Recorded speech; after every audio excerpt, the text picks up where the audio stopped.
لو في مرة حسيت انك مش لوحدك، بس بصيت وراك ومفيش اي حد، يمكن ساعتها انت فعلا كنت لوحدك. بس برضو يمكن قرينك كان وراك.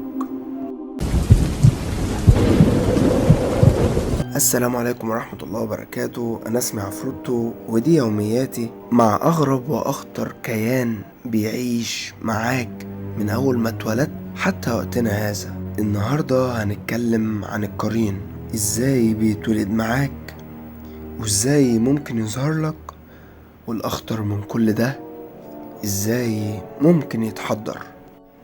بص بقى يا سيدي، رقم واحد، يعني ايه القرين؟ بكل بساطة القرين هو نسخة منك بس مش شبهك.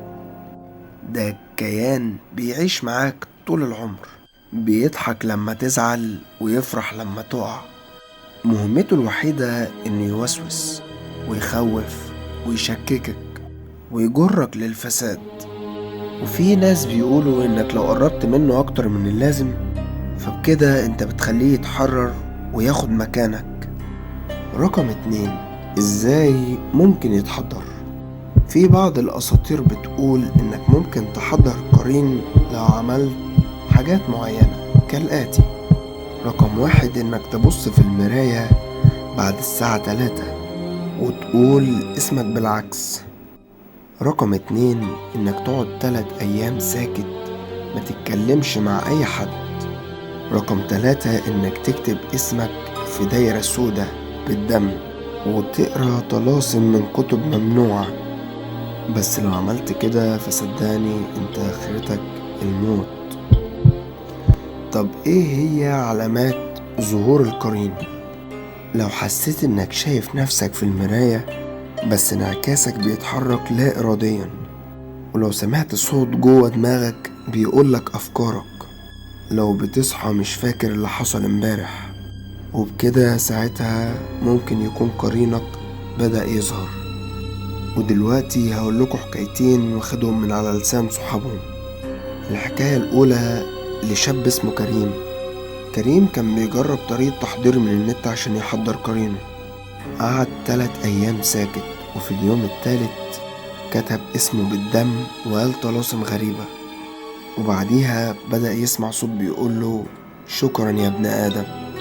وبعد أسبوع والدته لقت صورته في مراية البيت، بس كان بيبصلها وهو بيضحك، وكان سايب ورا الصورة ظل تاني.